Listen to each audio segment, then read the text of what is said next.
If you want to learn how to make some traditional African pepper soup, we have the vegan version and the meat lovers version. But more importantly, if you want to learn how to be a boss in business, then this is a video for you. So stay tuned.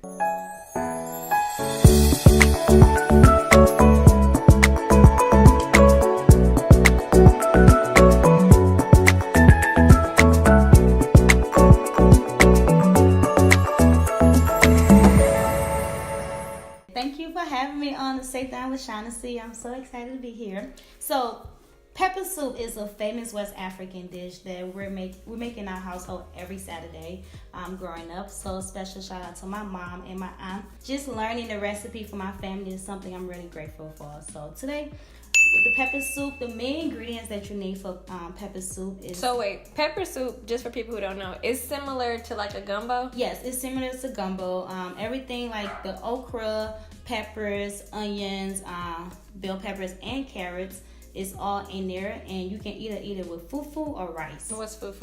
Fufu is like a potato starchy dough that you make and you swallow it with the soup. So it's a famous West African dish. Whenever you go to Liberia, Ghana, if you have fufu and soup, that's it. That's like the best dish to have. Okay, and this is popular in your restaurant. A lot of people order this? Yes, a lot of people order our vegan potato pepper soup. So with pepper soup, usually it comes with chicken, beef, crab, and shrimp. But oh, wow. With Culture in the Bowl, it's a vegan catering delivering company. So right now, all we have is really great veggies. We have our bell peppers, our okra, carrots, tomatoes, and onions that we're going to be cutting up and then putting it in a bowl, seasoning it, and putting it in a pot. It's so easy to cook, you guys. Like, anybody can do. So what I like to do, especially just being a chef, you want to make sure all your things are in order because you're on a time base. Slice up either onion works. Red or white onions is pretty good. It doesn't matter. And then that's it, and we'll get the seasoning together with the spices. This is my favorite part. So if they were going to make this dish, they would have to buy that from you? Yes. Okay, we'll have to buy the... But if they didn't have that, what would you recommend? Like, what can they use? They can use just regular spices, like even just a habanero, they can cut it up. But I strongly, if you want it to taste just like yours, you gotta get the secret recipe. So we'll put 2 spoons of the non-spicy pepper sauce in our veggie bowl. And then we'll do half of this because this is really hot. This is literally just habaneros, onions, and our spices together. Okay, I got you. So we'll do this. And then, can you pass me the spices? Wow. This looks deep. This is deep right here. Okay, so now that we have our food well seasoned, we're going to put it in the pot. So in order to do that, we're going to measure and see how many cups of mixed veggies and potatoes that we have in here. And then put the water in and let it boil. So this is, that's 5. So we're going to put 10 cups of water in there. For 20 minutes, let it boil. And then we're going to put the tomato paste in it. So that's what's going to give it, it's going to make it red and give it like that flavor. In the meantime, we're going to sit down and have a discussion about all this boss stuff that you've done. City girl, entrepreneur. Oh yes, and girl, she one of those people who got a million businesses, but she really does well in all of them. And I really think that you guys can learn from her because she's been constantly like grinding, constantly never gives up, and always just knows. She knows how to network. She's gonna teach you how to network like her, how to overcome, how to get on Grubhub, all that stuff. We're gonna talk about. So yes, let's do this. All right. See you in a minute. All right, guys, so we're going to get into knowing more about Tracy, the female entrepreneur, multi-business owner. Tell us about how you started. So I first got my start in entrepreneurship back like when I first came to the States in 2001.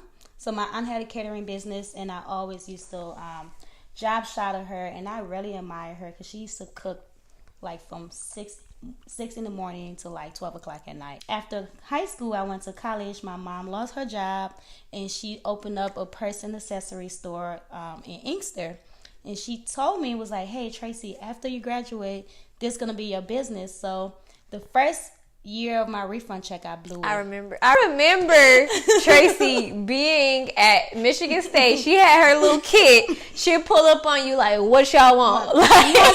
You want some accessories to the icebreaker? I got you. Right. Everything we had, homecoming, everything. She had sew her accessories. That's back when the basketball wife earrings was in. Yeah. I used to have them spike earrings I bought from you. It was nice. You were making money even at that age. Yeah, I was you like said 19. because your family showed you like entrepreneurship early on, and you kind of were confident in it. Yes. Okay, so you have 3 businesses. You have Zakbar, which is your online boutique, but it first started in stores. Yes. And then you have your Culture in a Bowl, which is African cuisine. Then you have City Girl Big Dreams, which is more of it's more like a social organization for young girls and women where we can create our content and stories and literally help each other, because we know having a business, especially in an up and coming city, it's not easy. I'm not going to tell you running these 3 companies, I don't sometimes feel like pulling my hair out. But you got to have discipline. You have to be patient, and you just got to go back to the drawing board when things don't work out, because sometimes things don't work out because you're either moving too fast or you're moving too slow. Oh, that's good. See, you were smart. You one of my smart friends. And one thing I learned at Michigan State in one of my retail class, it was like this lady told me, when you have a company, you need to tell at least 5 people a day about your business, because word of mouth is honestly one of the best marketing and advertising in the world, because one person can say something about your business and that person go tell 5 more people. That's so true. What would you say to people who are starting a business but that's not their thing? One of the things I like to do when I go to networking events, I first will look up the event, see what it's about, see who all is going to be there, and sometimes Google those people, like see what roles or position they hold, and then see how they can relate to your business. When you see them, the first thing you want to do is compliment a person.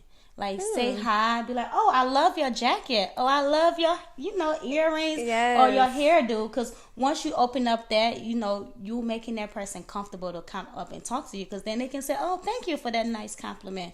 What do you do? So you're good. No, really, I wouldn't even have thought about that, because sometimes you can come into those environments, you're so worried about you, how you look, what you're going to say, you're so worried about getting your information out there that you don't realize that people just want regular conversation. And that's a good tip. That's why I admire you for that, because she literally, you can be anywhere, she'll be talking to everyone. I always thought it was like because of your culture, like you were, you're talkative, you were taught like how to mingle and stuff like that. But I'm always like, how does she do that? Like wherever we are, she always gets a plug. She always gets favored with people, because Tracy's not afraid to talk to somebody. How did you share your vision but not be afraid of somebody taking it? Oh my God. Which one though? It's been a few. I think with that, I had to learn about that too. So a business is not a business without it being black and white. If it's not on paper, that's good. It's just a handshake, and that's cool. And people still do handshakes, but sometimes just have a nice little contract, talking about what kind of percentage. Because you being an entrepreneur, you're gonna work every day, and you need to be mentally prepared, spiritually, emotionally, financially. All that needs to be together. So make sure to save you the headaches. Just have paperwork. Did you ever have a situation like maybe before you were in a relationship and everything, but going to like a man for help? Did they ever try to like flirt with you or use it, misuse it? How did you get around that and get back to the business? Okay, so I'll give you guys a personal experience. I had an investor back in 2017, and we was going about buying a building, and he said some things to me that I was literally did not like. And I literally cut the deal off. I didn't want to be partners with him. And the thing that he said was like, oh, if you was a woman, you would have a baby by me. And it's like, whoa. And it's like, what? I am a woman, though, but I'm not going to have a baby by you. So men will try you. And test and see what you'll... Yep, and you have to be, you got to be professional. And I could have, had sex with him or cuss him out or just leave. Yeah. And I picked to move with my business. And now my business is doing so great. without him. You didn't have to sell your soul or be myself. in an uncomfortable business relationship just to get somebody's money. Yeah, and when you can create your own money. And now I'm over here generating my own. I'm like, wow, I didn't need you in the first place. You know, a lot of people say they don't have the money or the resources to start their business. And I know there probably was times where you didn't have it. Yes. What did you do to get over those financial, like, hurdles? So the first thing I would have to do, I'll write down the number of the amount that I need. And I start listing my assets. Like, I would go back to my assets. Like, what am I good at? Assets. So you say assets. Go ahead. What is it? Assets. So I list my assets. Like, what am I good at? How can I generate money? And I try not to think about it. When I pray about it, I know God's going to send me a messenger or disciple or something's going to happen. So you have to believe in yourself. And if you have the idea and you are determined, like, you will have people come to you. Because I had people give me checks to be like, here, do your bill out. Oh, wow. Because I believed in myself. And you need I would tell people, take out the money factor. Use your resources. Imagine back in the day when people didn't use money. They use each other, but not misuse each other. So that's the thing. Oh, say that again? You are here to use each other, but not misuse each other. You can create a business like that because you can talk to people and be like, hey, I'm just starting. I don't have money, but I have my talent, or I have a skill that I'm good at. Can we work something out? What is one of the biggest challenges that you had as an entrepreneur? I would say in 2017 when I decided to close the store down because I ran it for 5 years. Where was your store at? I had 2 store locations. One was downtown back in 2014. Running a retail store, your overhead, like I was paying anywhere from $45,000 to $5,000. Wow. A month, because you have rent, you have inventory, you have advertising, you have employees, you have marketing. Wow. All that, and people do not think about that. So would you say, like, do a brick and mortar, or would you say? I would say first you should do an online store. Like, I really look up to Melissa from the Lip Bar. Like, I love how she did hers. She started online, built her audience, her client, had revenue and capital, and then went to open up the brick and mortar. So for anybody want to open up a brick and mortar, first just know who your audience are. Create that audience and build capital, because especially being a woman of color, trying to get capital is pretty hard. And so what is capital for people who don't know? Capital is money, it's income, it's cash flow. So you want to have a cash flow when you're starting a business, at least anywhere from $20,000 and up. Even if you don't have that, just have your audience. That's good. Yeah, because if you don't have that, you just going all over the place. So just for context, she had a month-to-month lease downtown. This was before downtown was even like being put on. This is when it was in the recession stage. So she stuck it out. She had somebody come in and do a build out in her store. It was impeccable. It was so nice in there. They put brand new wood, built an upstairs in it, but she was on a month-to-month lease. And so once all of her renovations were done and downtown really started to come up and the neighborhood was getting better, the owner, seeing the area being developed, wanted to skyrocket her rent. And because she was on a month-to-month, she was not able to stay in her building. So she had to leave the stuff that she put in there, leave the situation. And so what would your advice be? Like, do long-term? Do long-term, anywhere from 3 to 5. And make sure you have a lawyer. Years? Yes. Okay. Because if I would have did 3 to 5 years, like, Zarkos would have still been downtown and we would have still got there. But I think that was an experience I had to go through, and I have to tell people. It was painful. And then now I'm looking back at it, I was like, you know what?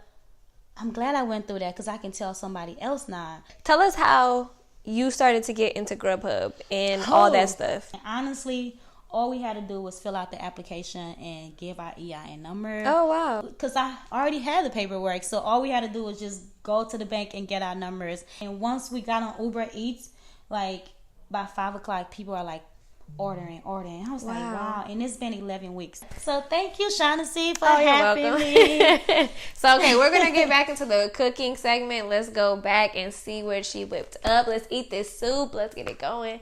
We'll be back. So we just had that amazing interview. So now, Tracy, let us know what's the next steps. We're going to wrap this cooking part up and show you guys what it is. So right now we have our vegan version of potato pepper soup.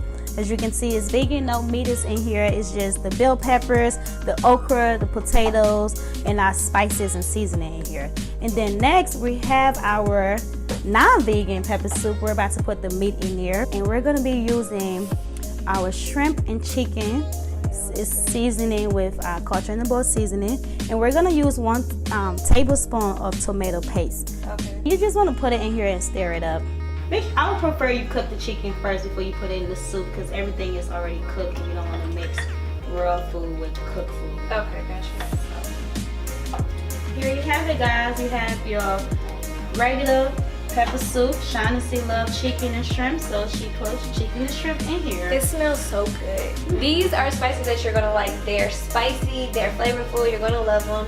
And then show them the rice. So this is the rice, and we're just gonna let it cook, and we're gonna eat this with the rice. All right, so we are at the end of our interview. I want to thank Tracy for being on a sit down with Shaughnessy.